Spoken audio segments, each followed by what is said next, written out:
우리가 세상을 살면서 정말로 힘들 때가 있다면 누군가로부터 거짓 모함을 당해가지고 내가 좋아하는 사람으로부터 오해를 받게 됐을 때, 또 그것 때문에 불이익을 겪게 된다면 정말로 억울할 것입니다.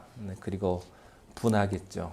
오해받는 것처럼 분한 일이 없습니다. 아마 겪어보신 분들은 다 아실 것입니다. 또 반대로 내가 누군가의 거짓말에 깜빡 속아 넘어가가지고 믿었던 사람을 오해하게 된다면 그것도 참으로 힘든 일입니다. 성령은 진리의 영이신데 마귀는 거짓의 영입니다. 그래서 마귀가 권세 잡은 세상에서 우리가 살다 보면은 우리가 끊임없이 오해도 받고 또 모함도 당하면서 그렇게 살아갑니다. 상황이 절박해지다 보면 아무리 믿음이 좋은 사람이라 하더라도 교활한 악인의 농간에 넘어가 가지고 또 서로 원망하고 반목하는 경우도 있다는 사실이죠. 오늘 본문은 바로 그런 안타까운 상황에 관한 내용입니다. 다윗은 아들 압살롬의 반란으로 인해서 예루살렘에서부터 도망을 갔습니다. 얼마나 허겁지겁 도망을 갔냐면 예루살렘을 떠나서 감람산 길로 빠지는데 그때 기록을 보면 다윗 일행이 얼마나 처참했던지 그 모든 화려한 의복도 다 벗어버리고 또 머리도 풀고 맨발로 신발도 신지 못하고 울면서 도망을 갔습니다. 그런데 그렇게 도망가고 있는 다윗 앞에 의외의 인물이 나타나게 된 것입니다. 1절 말씀을 우리 함께 읽겠습니다. 1절 시작. 다윗이 마루턱을 조금 지나니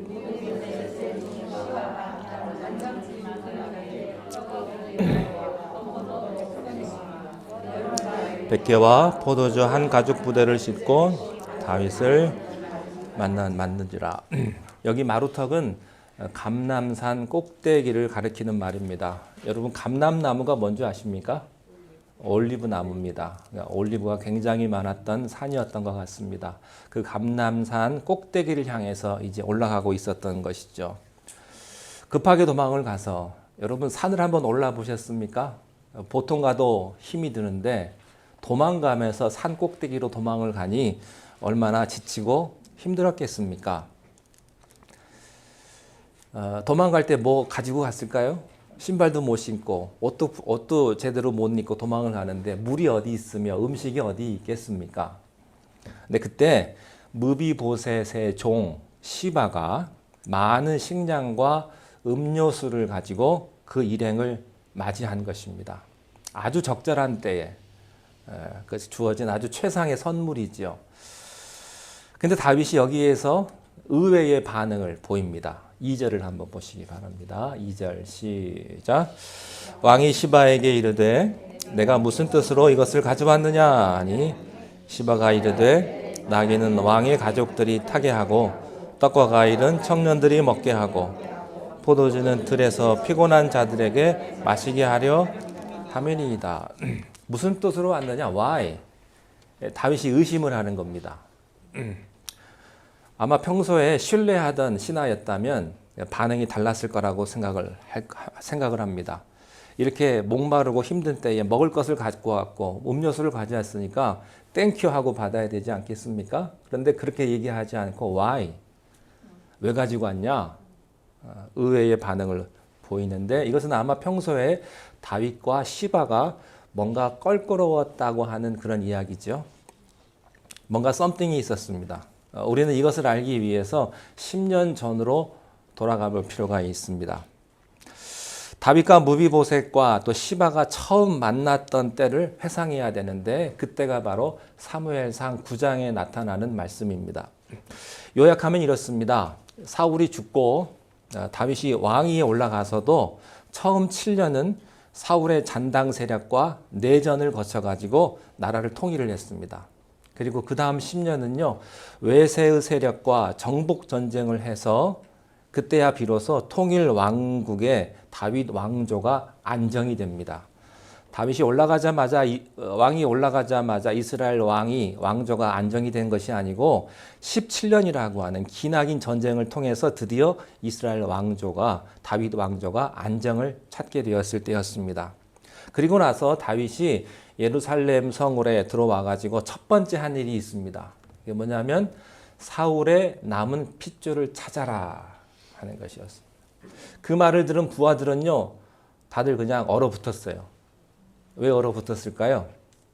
네, 그 당시에 정치적으로 한 세력이 이 왕조에 오르면 그 이전 세력들은요, 다 찾아가지고 싹쓸이를 해버렸습니다. 다 찾아가지고 씨를 말려버렸습니다. 다 죽여버렸는데 왜 그렇게 했습니까? 반역의 후환을 없애기 위해서 그렇게 한 것입니다. 그런데 다윗은 다른 뜻이 있었어요. 사울은 미웠지만 그의 아들 요나단은 친구였습니다. 그래서 그 요나단과 약속을 하죠. 너의 가족을 내가 끝까지 지켜주겠다. 내가 보호해주겠다. 그렇게 해서 요나단의 종 시바라는 사람을 먼저 찾았습니다. 시바를 먼저 찾았는데, 근데 이 시바가 종인데요. 이상하게 때깔이 너무 좋은 겁니다. 좋은 옷을 입고 또 자녀가 15명이나 있고 집도요 아주 으리으리한 집에서 사는 거예요. 종인데. 이상하죠? 그래서 이 사람을 추궁을 합니다. 그래서 요나단의 집안에 씨가 어디 있느냐? 그러니까 무비보셋이 있습니다. 그때 시바가 알려주는 겁니다.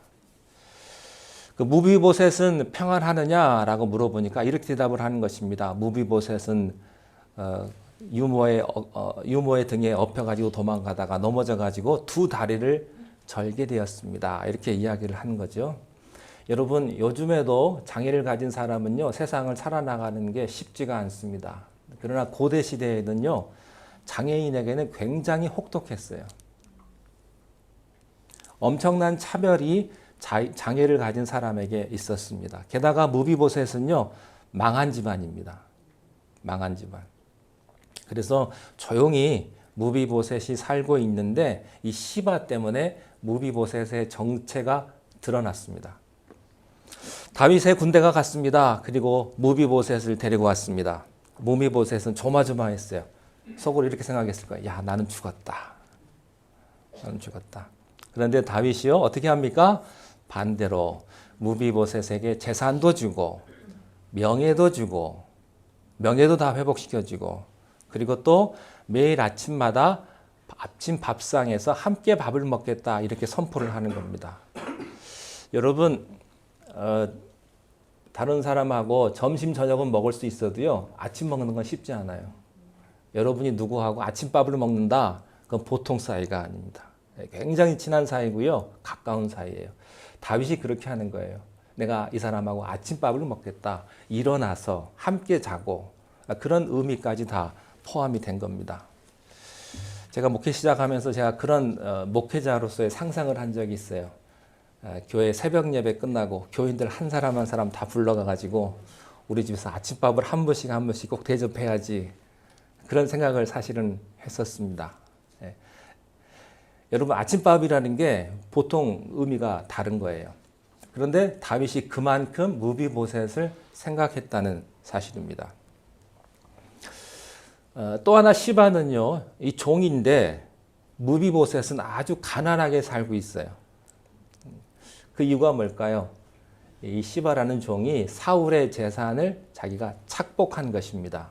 그러니까 무비보셋은 힘도 없고 다리도 절고 장애를 가진 사람이니까 바보 취급하면서 이 종이 그에게 갈 재산을 모든 걸 다 자기가 착복을 해버린 거예요. 그래서 자기는 호의호식하고 가엾은 주인인 무비보셋은 그저 팽개쳐 버린 거죠. 만약에 저 같으면 제가 다윗 같으면요, 시바를 굉장히 혼내줬을 거예요. 그리고 재산도 다 뺏었을 텐데 다윗은 그렇게 하지 않아요. 모든 것을 봐주고 한 가지 부탁을 합니다. 무비보셋을 잘 섬겨라. 이렇게 이야기를 합니다. 주인으로 잘 섬겨라.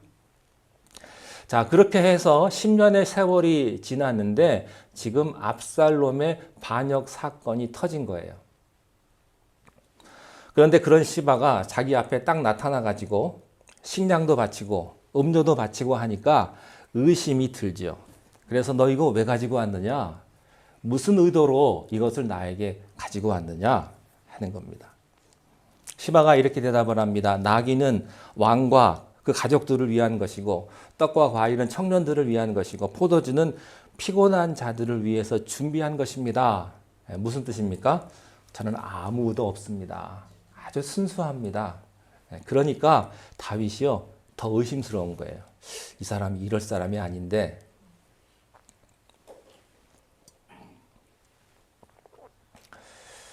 이 시바는요 굉장히 교활한 사람이었습니다만은 판세를 읽는 눈은 굉장히 정확한 사람이었던 것 같습니다. 그때 전부 다 압살롬 옆에 붙었어요. 압살롬이 힘이 세지고 모든 사람들이 그쪽으로 붙으니까 분위기에 휩쓸려서 반란군 편에 섰는데 시바만은 그렇지 않았습니다. 머리를 자기가 굴려보니까 그게 아니에요. 다윗이 다시 반전할 것 같아요. 그러면 다윗이 궁핍할 때 내가 도와주면 나중에 자기는 공신이 되겠구나. 그렇게 나름대로 생각을 하고 다윗에게 베팅을 한 겁니다. 자, 그런데 다윗이요 계속해서 의심스러워요. 3절을 한번 보시기 바랍니다. 3절 시작. 왕이 이르되 내 주인의 아들이 어디 있느냐 하니 시바가 왕께 아뢰되 예루살렘에 있는데 그가 말하기를 이스라엘 족속이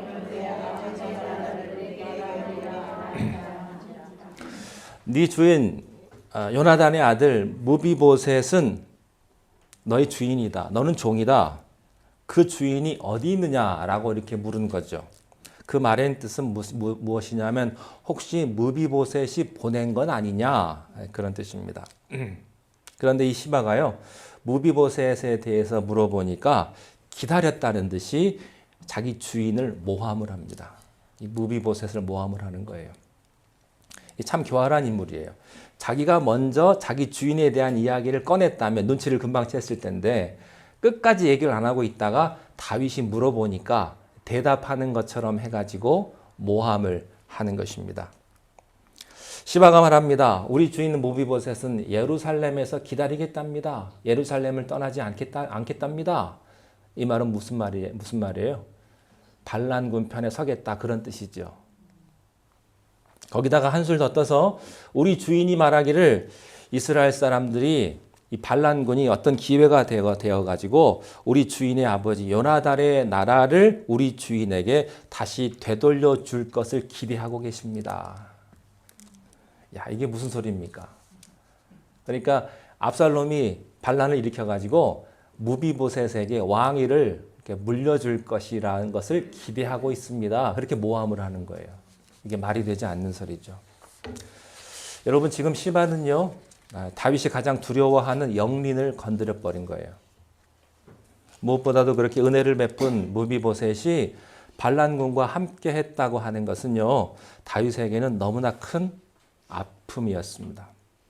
그렇게 10년 동안 사랑을 주었는데 불쌍한 사람을 거두었더니 이런 배신이 없는 거예요. 화가 머리 끝까지 났습니다. 얼마나 화가 났던지요. 다윗이요. 평정심을 잃어버려요. 여러분 사람이 화나면요. 평정심을 잃어버립니다. 어떻게 잃어버렸나? 4절을 한번 보시기 바랍니다. 4절 시작.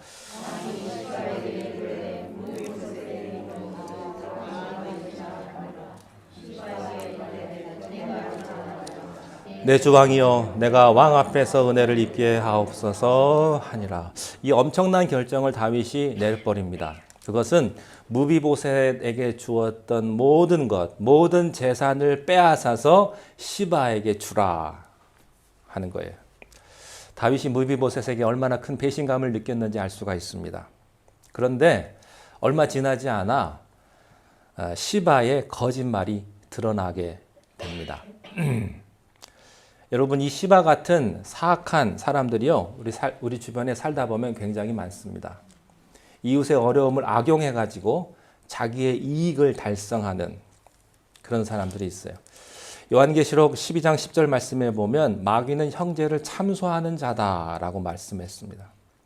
여러분 성경에는요 절대로 두루다니며 형제를 비방하지 말라, 험담하지 말라고 말했습니다. 그 사람 없는 데서 남을 비방하지 말라 그랬어요.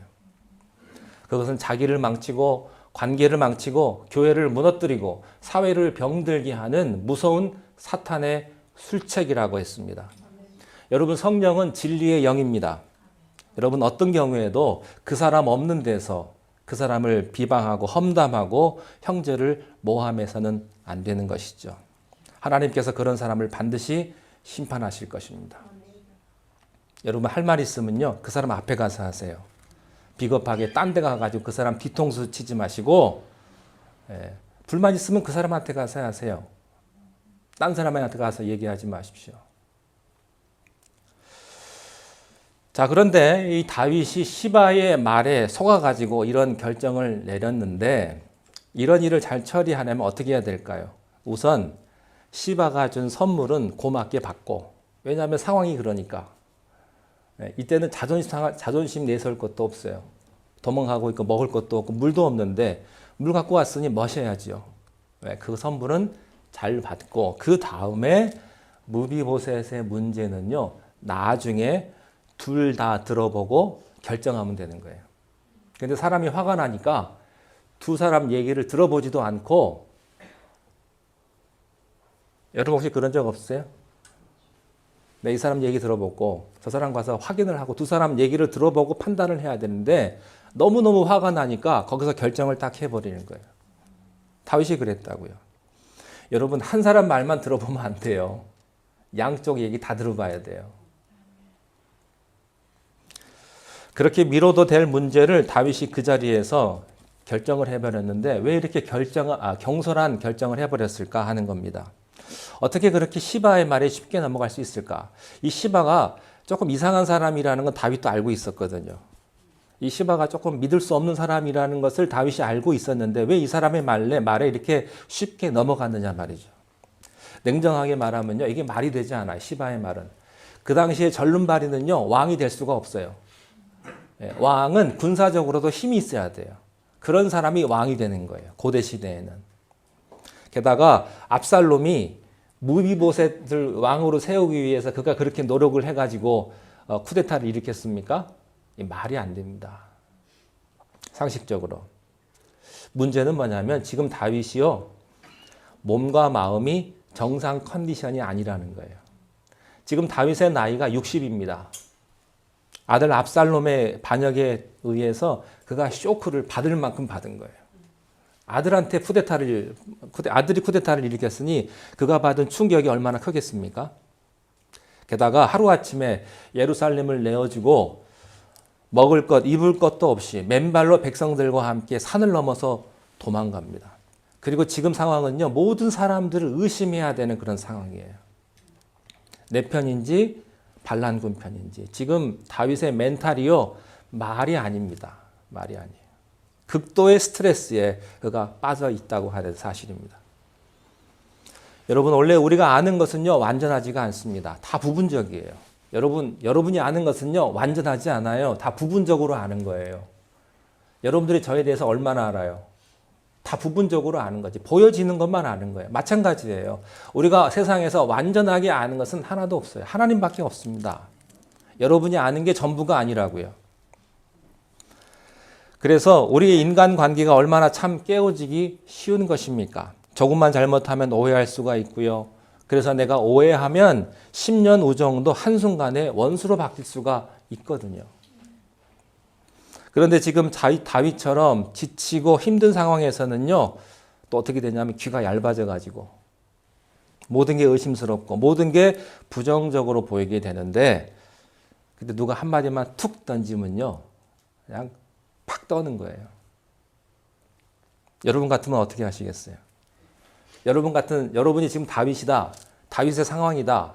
지금 극도로 스트레스에다가 힘들고 잠도 못 자고 먹지도 못하고 영적으로, 심적으로, 육체적으로 그렇게 힘든 상황인데 누가 이렇게 툭 한마디 하면요, 안 넘어가겠어요?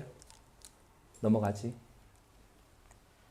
그러면 우리는 감정을 막 폭발시켜버리고 분노의 칼을 막 휘두르게 되는 것입니다. 나중에 후회해도 소용없는 데미지를 만들 수 있는 거예요.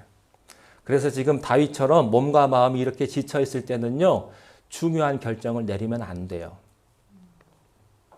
근데 우리도 겪어봐서 알지만 그게 뜻대로 되나요? 안 되지.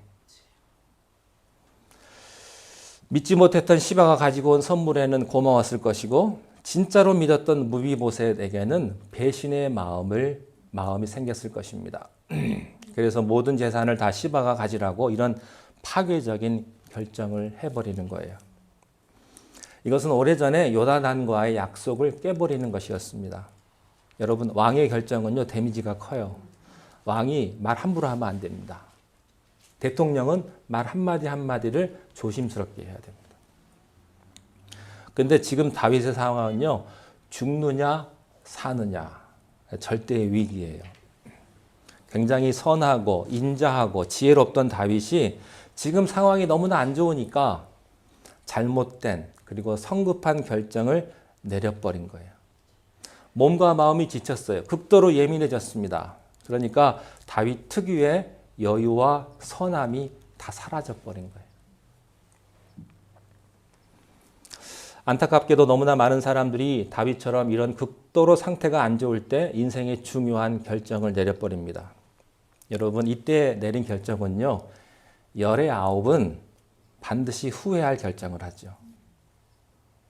직장을 떠나버리고, 좋은 교회를 떠나버리고, 결혼을 깨버리고, 사랑하는 사람에게 하지 말아야 할 말을 하고 맙니다. 그 피곤하고 지친 몸과 마음은 나중에는 회복될 거예요. 그러나 그때 내가 내뱉었던 말들, 내가 했던 결정은요, 회복이 되지 않습니다. 여러분, 그렇기 때문에 몸과 마음이 지쳐 있을 때는요, 중요한 결정을 하지 마십시오. 딱 하루라도 미루고 그냥 가서 주무세요. 잘 드시고 그냥 인생의 쉼표를 좀 찍어야 합니다. 잠깐 스탑. 그리고 성경을 읽고 기도하셔야 돼요. 그래서 성령님께서 여러분들을 좀 캄다운 시키시고 분별력 있는 결정을 여러분들이 하셔야 되는 거예요. 저도 가끔 그런 실수를 한 경험이 생각이 나는데 다윗이 지금 그렇게 했어요. 자, 그리고 시간이 지났습니다. 그리고 19장에 가보면 다윗이 모든 반란군들을 다 제압하고 이제 개선 장군처럼 예루살렘으로 돌아오는 길입니다. 돌아오는 다윗 앞에 무비보셋이 타이밍이 한참 늦어가지고 나타납니다. 19장 24절을 한번 보시기 바랍니다. 함께 읽겠습니다. 시작. 사울의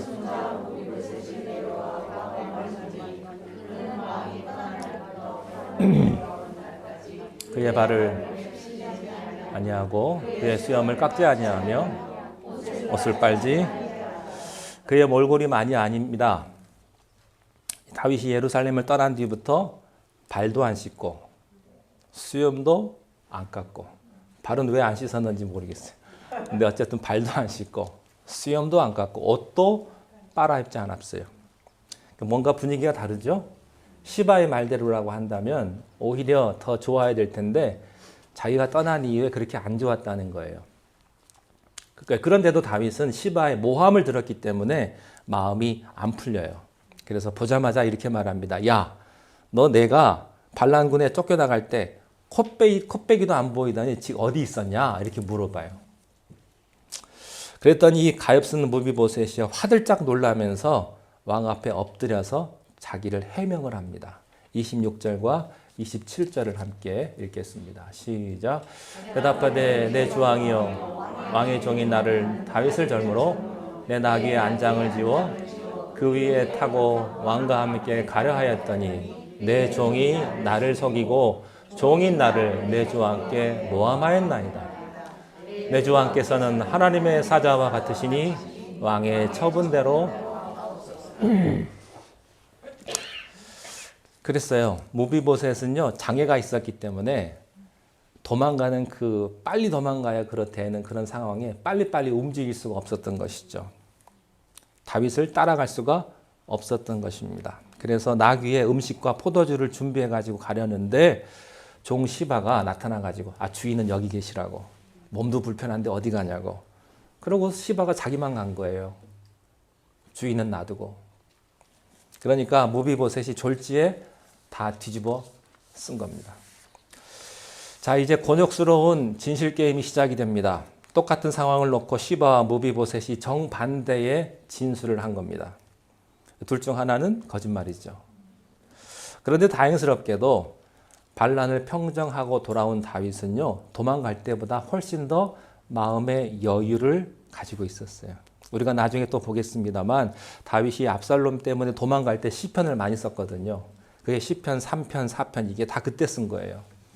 여호와여 나를 대적하는 이가 어찌 그리 많습니까? 여호와는 나의 방패시요 나의 산성이시요. 이 시편들이 다 그때 쓴 겁니다. 하나님 앞에서 기도하고 예배하면서 그의 영이 회복되고 있었어요. 그리고 이제 반란을 진압했기 때문에 또 하나님이 자기와 함께 한다는 그런 확신이 서니까 이제 옛날의 다윗의 그런 분별력과 평안함을 되찾게 된 것입니다. 무비보셋의 말과 또 무비보셋의 모습을 보면서 퍼즐을 맞추는 거예요. 그리고 깨달았어요. 아, 내가 경솔했구나. 시바에게 속아서 내가 경솔한 결정을 했구나라고 생각을 한 것입니다. 자, 그렇다면 우리 생각 같으면 이제 이 모든 것들을 다 되돌릴 것 같은데요. 그리고 시바에게 벌을 줄 것 같은데 다윗은 의외의 판결을 합니다. 29절을 한번 보십시오.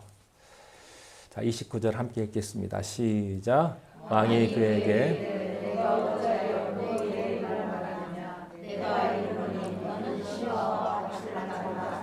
재산을 반반 나눠라 이렇게 이야기를 합니다. 무슨 뜻입니까? 시바도 잘못했고 너도 잘못했다 그런 말이에요. 여기에는 이런 뜻이 있습니다. 시바가 비록 다윗을 속이고 무비보셋을 모함한 건 사실이지만 다윗이 궁핍할 때 식량과 물을 가져와서 다윗을 도운 것도 사실입니다. 시바가 압살롬 편에 안 서고 누구 편에 섰어요? 다윗 편에 섰잖아요. 또 하나, 무비보셋이 선의의 피해자이긴 하지만 무비보셋에게도 어느 정도의 책임이 있다는 이야기입니다. 무비보셋은 시바를 종으로 10년 동안 데리고 있었습니다. 그러면 이 종이 사특하고 교활한 사람인 걸 어느 정도 알았을 거 아니겠습니까? 그러면 자기가 주인의 권위가 있는데 이 시바의 사특함을 견제할 어떤 안전장치, 어떤 그런 생각을 가지고 있었어야죠. 성경은 우리에게 비둘기처럼 순결하고 뱀처럼 지혜로우라고 말씀을 하세요. 무비보셋은 비둘기처럼 순결하고 착한 사람이었지만 뱀처럼 지혜롭지는 못했습니다. 그래서 다윗을 도우러 가는 이 절대절명의 상황에서 시바에게 모든 것을 의존하는 그런 우울을 범했던 거예요. 아니 집에 비상용으로 낙이 한 마리 정도는 놔둬야죠. 몸도 성치 않는데 다 줘버린 거예요. 그래서 순진했지만 지혜롭지 못해서 당했습니다. 여러분 주인이 지혜롭지 못하면요 종에게 뒤통수 맞습니다. 그 주인도 어느 정도는 잘못한 거예요. 우리도 그런 실수를 많이 해요. 순수하고 진실하게 사람을 믿는 건 좋지만 지혜롭게 인간의 사악함에 대한 안전장치를 어느 정도 우리가 해야 되거든요. 근데 우리가 그게 부족해서 무비보셋처럼 당하는 경우가 많이 있습니다. 우리 모두는 인간의 연약함을 가지고 있어요. 여러분 우리도요 때로는 교활하고요 때로는 사특해요. 그게 인간의 본질이거든요. 여러분 사람은 믿음의 대상이 아니라고요. 믿지 마세요. 어느 누구도 믿지 마세요. 사람은 사랑의 대상이지 믿음의 대상이 아니에요. 지난주에 말씀을 드렸습니다만 교회는요 천사가 오는 데가 아니라고요. 죄 많은 사람들이 오는 곳이라고요. 그래서 교회에 오면요 별의별 기가 막힌 일들이 많이 있어요. 착각하지 마세요. 교회에 오면 다 좋은 일만 있을 거다? 천만에요. 세상에서도 없던 일들이 교회에서도 일어날 수 있어요. 그래서요 우리가 상처받잖아요. 교회 오면 누구 때문에 참 힘들고 어렵고 근데 주는 사람도 문제지만 받는 사람도 어느 정도는 문제가 있다는 것을 여러분들이 인정하셔야 되는 거예요. 여러분 집에 그릇들 있죠. 집에 가구들 있죠. 여러분 집에 있는 그릇들을 한 번도 안 쓰고 여러분 찬장에 그대로 놔두면 그대로 있어요. 근데 그것을 사용하잖아요.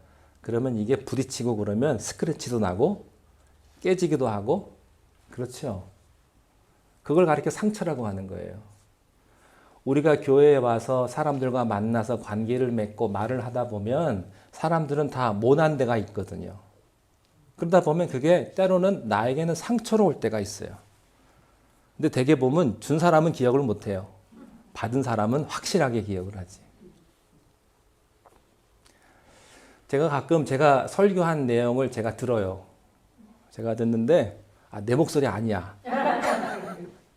목소리 너무 이상해요. 저는 좀 이렇게 좀 뻔뻔하지를 못해가지고 제 설교를 제가 못 듣습니다. 어디라도 숨고 싶어가지고. 근데 그래도 들어요. 그래야 조금 아니까 어떻게 했는지. 여러분 목소리 혹시 들어보신 적 있어요? 녹음해가지고? 여러분 같아요? 안 같아요? 네. 여러분 사진 찍죠? 그러면 우리 여자분들은 내 얼굴 아니야. 사진이 못 나왔어. 그러는데 아니에요. 여러분이에요. 여러분. 못 나온 게 아니고 여러분 못 난 거예요. 왜 이렇게 늦게 나왔지? 여러분 늙은 거라고요. 사진은 거짓말 안 하거든요. 왜 이렇게 나왔지? 아니 여러분이에요. 여러분. 자기가 인정을 못 하는 거예요. 자기 목소리가 내가 듣는 거하고요. 다른 사람이 듣는 거하고 다르거든요. 우리가 교회에서도요. 있다 보면 내 목소리가 다른 사람에게 들어가는 게 다르기 때문에 이게 어떤 사람한테는 상처가 되는 거예요. 모르긴 몰라도요. 저 때문에 상처받는 사람도 있을걸요. 제 설교에 상처받고 제 말에 상처받고 제 행동에 상처받는 사람도 있을 거예요. 있을 거예요. 그래서요. 여러분 이 상처는 어쩔 수가 없어요. 상처를 많이 받다 보면 여러분 손에 뭐 긁히거나 피가 조금 나면 어떻게 해요? 난리를 치고 뭐 그런 사람도 있지만 워낙 상처를 많이 받고 군사를 베낀 사람은요. 뭐 그럴 수도 있지 그러고 넘어가는 거예요. 다 그러고 넘어가는 거예요. 지혜로운 사람. 여러분 지혜로운 사람은요. 상처도 잘 안 받아요. 또 건강한 사람도요. 상처를 잘 안 받아요. 아픈 사람 때리니까 아픈 거지 건강한 사람 아무리 때려보세요. 물론 세게 때리면 아프겠지만 웬만한 건 안 아프다고요. 여러분 다른 사람이 나에게 상처 주면요. 땡큐 하지 마시고 노 땡큐 하세요. 그러고 받지 마세요. 어쩔 수 없는 거예요. 우리가 세상을 살아가다 보면 교회 생활을 하다 보면 이런 것들을 우리가 경험하게 되는 것이죠. 자 마무리하겠습니다. 자 어떻게 마무리를 할까 제가 고민을 했습니다. 근데 마무리하기가 쉽지가 않아요. 어떤 결론을 드려야 될까? 여러분께 말씀드리지만 저도 사는 게 쉽지가 않습니다. 이게 명백한 흑백 논리로 잘 안 되는 거거든요. 중요한 것은 이겁니다. 우리 안에 무비보셋도 있고 시바도 있고 다윗도 있다는 겁니다. 살면서 우리가 시바처럼 그렇게 되려고 한 건 아닌데 정말로 신앙 없이 처세술로 살아남으려다 보니까 목표를 위해서 어쩔 수 없이 거짓말도 하게 되고 이렇게 남을 모함하는 일을 하는 경우가 있다는 것이죠. 만약에 여러분 안에 이 시바가 있다면 회개하십시오. 어떤 경우에도 그것은 하나님께서 기뻐하시는 일이 아니기 때문에 그렇게 여러분이 중간에 누구를 모함해서 좋은 관계를 깬 적이 있다면 회개하셔야 합니다. 그런가 하면 우리 안에 또 무비보셋이 있을 수도 있어요. 착해요. 순진해요. 순수해요. 그런데 뱀처럼 지혜롭지가 못해서 그래서 사특한 자를 정확하게 분별하지를 못해가지고 가장 결정적인 순간에 위기를 겪고 오해도 살 수가 있다는 것이죠. 그래서 여러분 안에 무비보셋이 있다면 주님 저에게 지혜를 주십시오. 그렇게 기도하시기를 바랍니다. 또 여러분 안에 다윗이 있을 수도 있습니다. 내가 선하게 주님을 잘 믿고 교회 일도 열심히 하고 믿음껏 살아왔는데 내가 환난을 겪다 보니까 몸과 마음이 다 지쳐가지고 그냥 너무 지쳐가지고 잘못된 결정을 그냥 해버려요. 믿지 말아야 할 사람들을 믿어버리고 하지 말아야 될 결정을 하고 있다면 지금 여러분에게 안식이 필요합니다. 회복이 필요해요. 지금 결정하지 마시고 한 걸음 물러서시기를 바랍니다. 여러분 옛사람의 잔재들이 항상 꿈틀거리고 이 거짓의 영 마귀는 우리를 항상 노리고 있어요. 순식간에 하나님의 사람 다윗도 무너뜨릴 수가 있다는 겁니다. 그러나 하나님께서 우리 안에 있는 모든 부족함과 연약함을 치료하시는 그런 회복하시는 그런 하나님의 역사하심이 여러분 모두에게 함께 하시기를 축원합니다. 기도하겠습니다. 하나님, 우리 안에 시바의 모습도 있고 또 무비보셋의 모습도 있고 다윗 같은 모습도 있습니다. 우리의 연약함을 아시오니 하나님께서 우리의 연약함을 감싸주시고 우리의 나약함과 우리의 부족함을 성령님께서 치료하여 주시고 선한 것으로 우리를 인도하여 주시옵소서. 예수님의 이름으로 기도하옵나이다. 아멘.